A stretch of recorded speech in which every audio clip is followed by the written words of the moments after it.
So when people are talking about ECOWAS is collapsing and other things, and that democracy has failed, these are real examples that actually contradict that sort of thing, that sort of thinking that we've heard about. The recent demonstration of resilience by citizens and institutions in Senegal, and the demonstration of statesmanship in the recent elections in Liberia by ex-President George Weah, offer hope for the future of democracy and shows that there is life, after all, after State House. Member states, including Ghana, Cabo Verde, Nigeria, Benin, and others, are increasingly demonstrating signs of maturing democratic culture and resilience, which we need to build upon. Because if you look at some of the countries in the region, in Ghana, you will never hear, even the talk about third-term agenda is not on the cards at all. It is off the table. In Ghana's political discourse, the same thing in several other countries, Cabo Verde and others. This was not so just a few years ago. And then we have reduced open political upheavals. While we are talking about the negativities, the negatives, we say that even today, under the conditions of terror, it is off the table. Under the conditions of terrorism, West Africa remains the only region among the 5 main regions under the African Union without an ongoing active war. And that is very difficult, to understand. You go to North Africa, Libya is burning. You go to the Horn of Africa, you've got so many of them. Somalia, you've got Sudan, you've got Ethiopia. You go to Southern Africa, you've got DRC in Eastern Congo and other things. You come to Central Africa, the same thing, with CAR and, others. You go to North Africa, we've already talked about it. Over here, there are opportunistic attacks by terrorist organizations from time to time. But you cannot talk of anything happening in West Africa as an open civil war, unlike in many parts of Africa today. So that's why we have to relativize, when we are talking about like everything is falling apart in the region. Distinguished guests, ladies and gentlemen, the facade of democracy, however, was unfortunately also underpinned by serious governance and development deficits, marginalization, youth unemployment, ethnic and religious tensions, and others. The end of the first decade and the beginning of the second of the 21st century witnessed accelerated instability characterized by the impacts of Ebola and COVID pandemics, financial, food, and social crisis, governance deficits, and intensification of terrorism and violent extremism, and of course, the president to relinquish power following the end of his 2-term military streak and removed him from power, and that shelved the idea of Niger withdrawing from ECOWAS at the time. So you can see the motivations for withdrawal. Most of the time is that rules that countries have signed up to, they don't want to obey, live by them. And it's interesting to know that the Supplementary Protocol on Democracy and Good Governance was adopted in 2001 in Senegal. And we are having these upheavals in Senegal today. And that protocol came into force under the chairmanship of Niger in 2005. And the people are saying there was nothing like that. So the sanctions imposed on the country were illegal. They are nowhere in the protocols and all that. So we have to look at the causes of some of these happenings in the region. The recent retreat from liberal democracy and the growing instability in the West Africa sub-region and the wider continent is taking place within a very complex and dynamic global landscape characterized by an unprecedented convergence of threat vectors, namely geopolitical and geostrategic shifts, economic downturn, currency fluctuations, digital advancements and misuse, climate and environmental concerns, and changing socio-cultural dynamics. Globally, liberal democracy is on the retreat everywhere in the world, with the rise of neo-conservatism and nationalism worldwide. Even traditional mainstream political forces in Europe and elsewhere are pivoting towards populist anti-migrant rhetoric as they progressively cede political ground to extremist forces in Europe.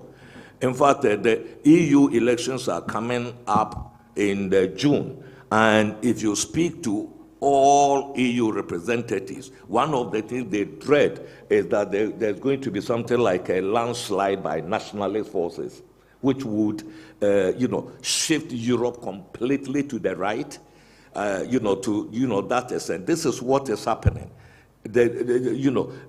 President Trump in the U.S. today is among the most popular people in the country, and we all know his politics and then all that. Okay, so this is the environment in which we live, and West Africa is no exception to some of these dynamics that are occurring.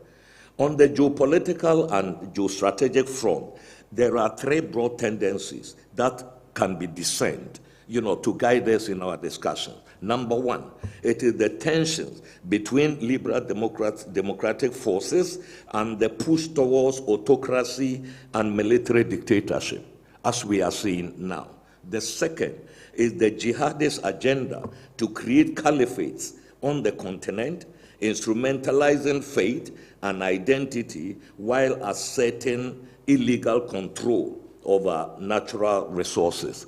We've seen that process also in it. And if you look at the Accra Initiative and what is happening from Burkina Faso to the coastal countries, that right from the beginning, Al-Qaeda and ISIS said their objective is to make sure from the Sahara all the way to the Gulf of Guinea and beyond that they are going to create caliphates. And this is their vision, and they are working towards it assiduously. So there is that dynamic, which is the second current that is flowing also in Africa today. The third is the contradictions between growing interdependence and the collapse of multilateralism, while we see the inexorable rise of multipolarity. We've got dynamics between the NATO powers, who some people call the collective West, and then we've got the BRICS axis, led by China, Russia, and India. And then this is complicated by the stakes that the medium powers are also claiming, in Africa. We are talking about the Middle Eastern powers, Turkey, Saudi Arabia, UAE, Qatar. And then you've got the North African rivals, Morocco and Algeria, also laying claim to the Sahel.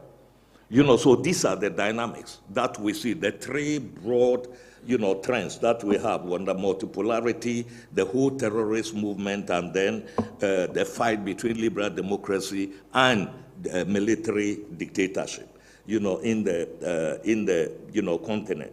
So we see the threat posed by the possible return to proxy wars, akin to the Cold War experience from 1945 to 1989. So this is, they say history moves in cycles.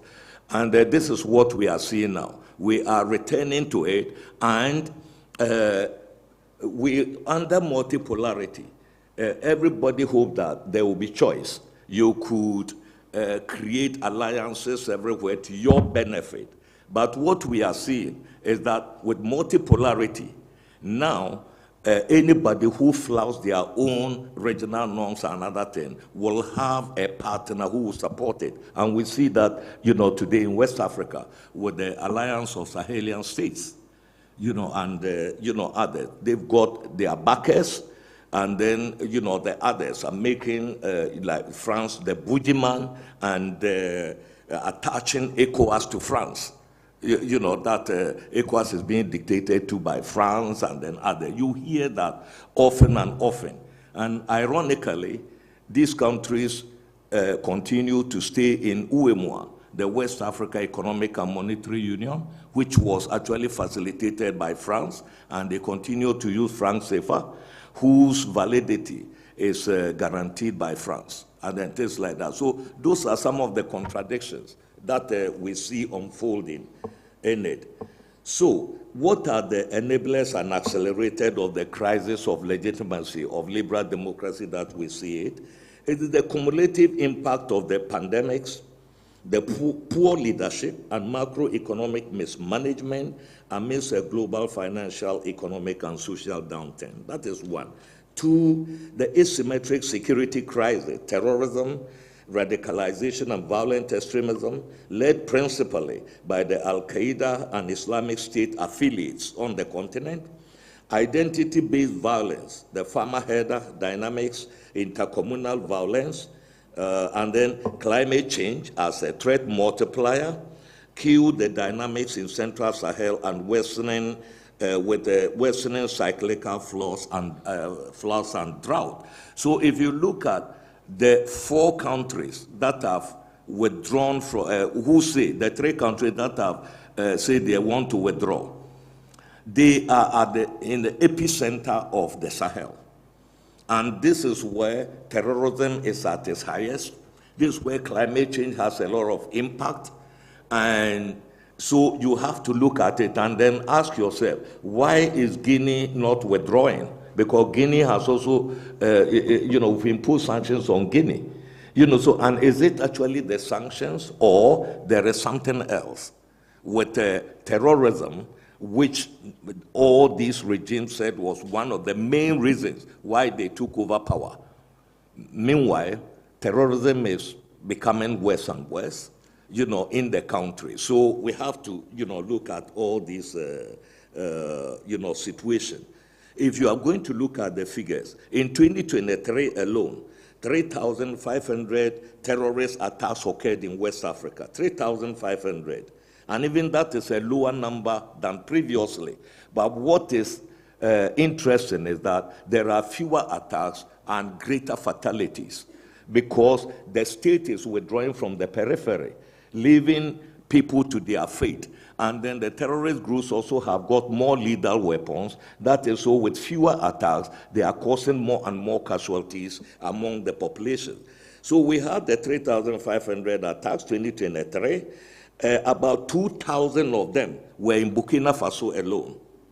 And then out of all these 9,000 fatalities that emerged from it. And we are quoting this from the Global Terrorist Index of 2024.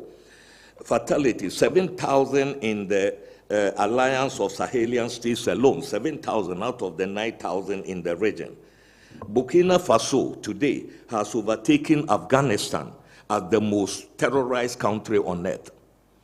That is the reality that we are living, there. When the democratically elected government was there, about 30% of the territory was under terrorist occupation. You had about 700,000 internally displaced. Today, we have about 2 million internally displaced in Burkina Faso. And most of them are spilling over their border into Benin, into Togo, into northern Ghana, and then into Cote d'Ivoire. So we have a situation, in that area. And if these countries are to withdraw from ECOWAS, then how do you effectively combat terrorism, in those areas? And how do we protect the coastal countries, when terrorism is festering just on the northern border? These are some of the critical questions that people have to ask themselves. And there is also the correlation between the terrorist attacks and transnational organized crime, as we see also. So genuine changing sentiments also are there from below towards traditional powers, the rebirth of nationalism and the populist exploitation of insecurity and the public mood by sections of the military and their associates. And then there is also forum shopping, which is happening. That is from the multipolarity that we see. There are changing strategic choices between traditional and emerging powers without a clear exit strategy. You know, so the thing is, oh, we don't want France, we don't want the US, and then you welcome, you know, Russia. So what is the exit strategy from the permanent dependency syndrome? And that's the question we have to ask ourselves. And that is where Africa has to more and more look within for solutions instead of always being an appendage to one power or the other. And this is what we are seeing today. And then we have the explosion of new technologies that is adding an incendiary element to the dynamics that are happening. You are talking about the pervasive influence of social media and the manipulation of opinion through misinformation and disinformation. You know, so this is the cocktail, you know, that we have in the continent, which is very different from the ECOWAS that we had in the early 1990s.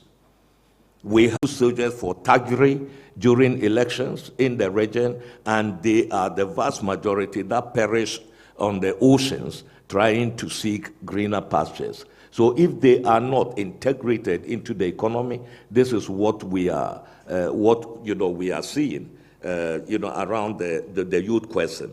And of course, when you talk about the governance deficits, one of the key elements is the manipulation of constitutional and electoral norms, weaponization of the judiciary, and the instrumentalization of security forces. The aim to suppress dissent and enable unconstitutional maintenance of power. And we all have to fight against it if we are not to give a reason how to fight against it, if we are not to give a reason to adventurers within the military to seize power. This is, what we have to, look at. So, looking ahead, I believe that we should avoid the pessimistic scenario where we see only intensification of proxy competition, collapse of illiberal democracy, and return to military dictatorial regimes in the continent. This is what some are predicting. Others are also looking at the intensification of terrorism and identity-based violence leading to state collapse. And then the third, a pivot towards new proxy wars in the continent. That's the very negative scenario on the one hand. But we have to move towards optimism, and that is the need to reconcile the tensions between democracy, governance, and development through measures to enhance the inclusive production and equitable distribution of democracy dividends. 2, following the recent goodwill gestures by the ECOWAS authority toward the 3 member states wishing to leave the bloc, including the easing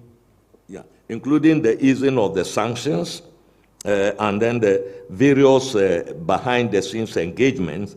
The ball is very much in the court of the Alliance des États du Sahel to critically and soberly examine the implications of their move with a view to perhaps reconsidering their position.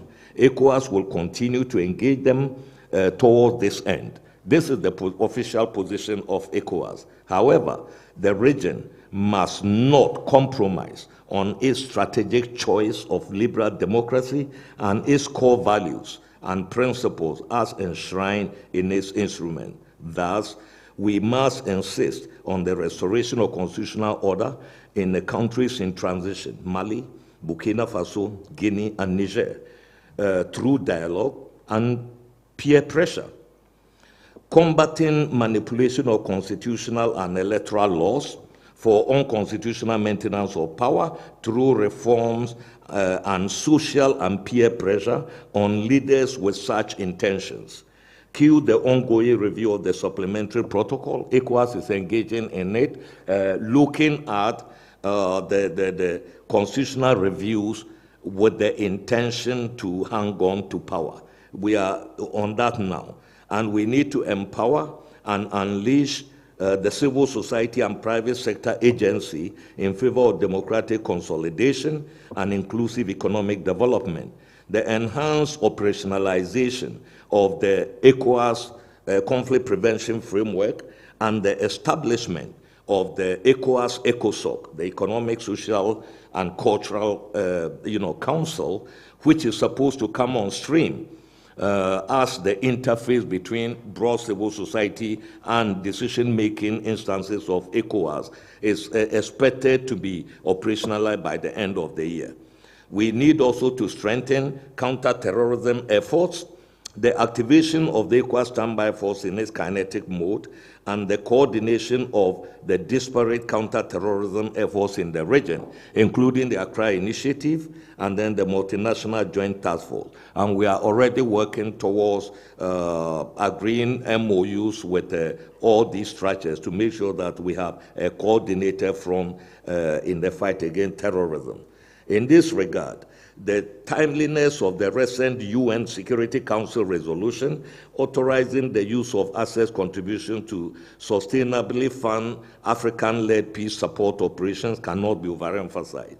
And 8, developing and operationalizing a strategic communication strategy is also very key, and which ECOWAS is working on, and then forging a new compact with external partners to prevent the return of a new Cold War in Africa. It's also something that we have to engage in. As a consequence of the latest development, ECOWAS plans to engage in deep reflection with the participation of critical stakeholders in the region on the fate of regional integration, democracy, and governance in an era of multipolarity and an asymmetric conflict environment. This is also in the works. So to conclude, the issues raised above make any single factor explanation for the growing political and security malaise in the region untenable, nor does this paper offer an exhaustive list of options to resolve them.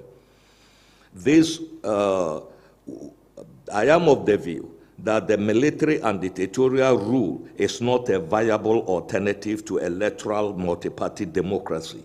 Empirical evidence in Africa between 1970 and 1990, as well as the struggles of current military regimes, makes that debate mute.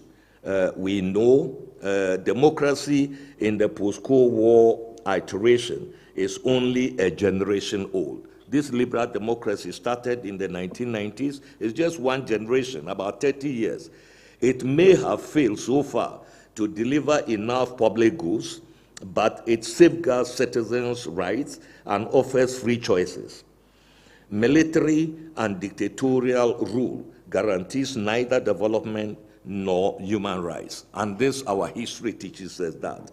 It is important that we all work with determination to prevent the region becoming a new arena for proxy wars. That said, the fledgling and stumbling liberal democracy in Africa requires urgent resuscitation through, 1, the infusion of local culture, traditions, and realities, strengthening internal democracy, representativeness, and issue-based programming of political parties that constitute the basis for governance under liberal democracy. Promoting proportional representation to enhance inclusive governance is also an issue that we have to look at. And then the rollout of infrastructure, provision of basic services, and adding real value to regional endowments through integrated industrialization is also a major exercise worth undertaking. The organization has arrived at a fork in the road of regional integration. What we do collectively based on sound analysis and action will determine which direction we take further.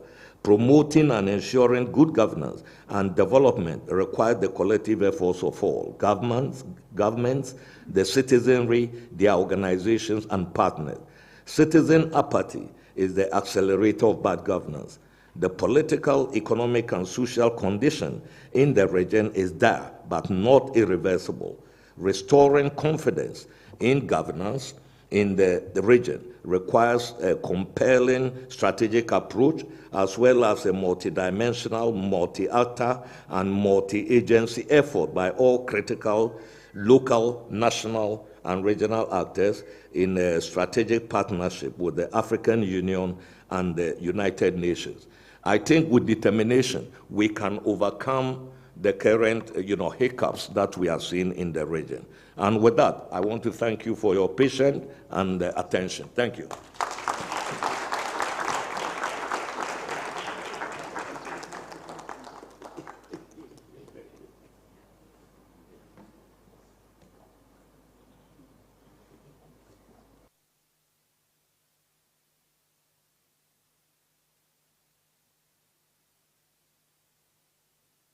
Dr. Abdel-Fatau Musah for that thorough analysis, and we'll strive to make time for some questions and answers.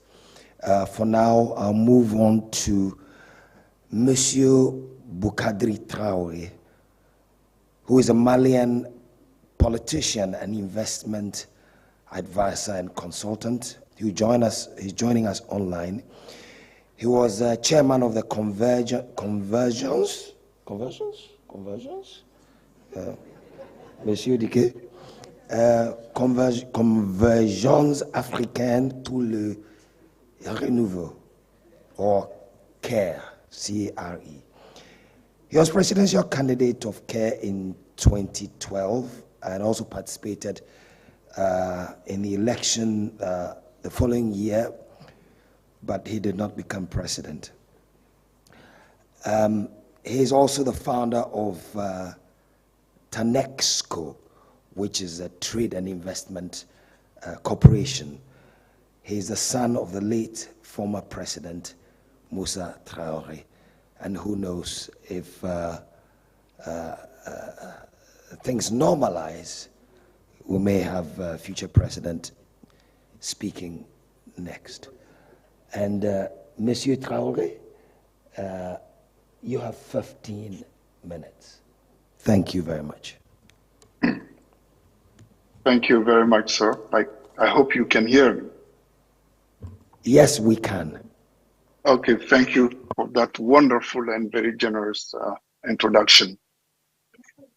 I don't see everybody, but I thank you all for inviting me to speak in this opening panel. I cannot adequately convey what a special moment this is for me, as my late father, as you said, was one of the African leaders who founded ECOWAS. Even though we are miles apart, it is a great honor for me to be with you. And I'm looking forward to sharing some of good ideas with you on the challenges faced by the economic community of West African state, ECOWAS. ECOWAS is indeed facing an earthquake that could lead to its implosion. Indeed, the country of Alliance of Sahel States announced on January 28th in a joint press release the withdrawal from ECOWAS. This decision follows the conflicting relations between these countries and the organization since the event of the military coups in the three Sahelian countries, and deliberately ignoring the constitutional coups in either members of the countries of the community and other members of the country of the community. This posture of double standards remove all credibility from the denunciation actions and legitimacy from the sanctions taken by the organization. And the leaders of Burkina Faso, Mali, and Niger believe that ECOWAS no longer meets the participations of their people, and regret that the organization has moved away from the ideals of its founding fathers. They accuse the organization of being under the influence of foreign powers and representing a threat to its member states and its populations whose happiness it is supposed to ensure. They add that the organization has not provided them with any withdrawal from the organization of which they had been members since its creation, taking the first steps toward triggering the crumbling of the economic community. Over the years, we have become increasingly concerned about the poorly considered reaction and decision of ECOWAS and the moral compass of some of its leaders. But with its inclusion in a balance of power, which seems to be imposed from the outside, and the approval of inhuman and devastating sanctions against innocent populations, it is clear that the leaders of the regional organization have crossed a red line. We have always insisted that the sanctions imposed by ECOWAS on these countries were contrary to legality or without legal basis. We have always considered this measure suicidal, and we have always believed that they will harm the economies of the countries and that they will make economic integration even more impossible under these conditions. I believe history is proving us right. Recent events have further revealed the inability of ECOWAS to develop an effective common strategy and to express autonomous political and economic leadership. Instead, it has become another indicator of the economic bloc tilt toward the West.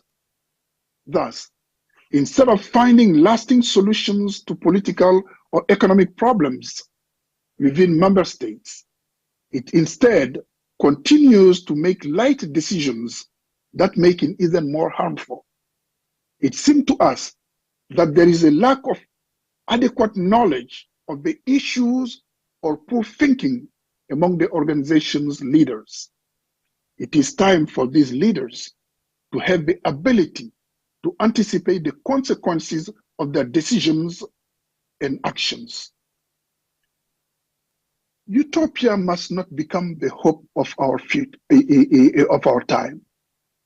It is time to act to reinvent our countries.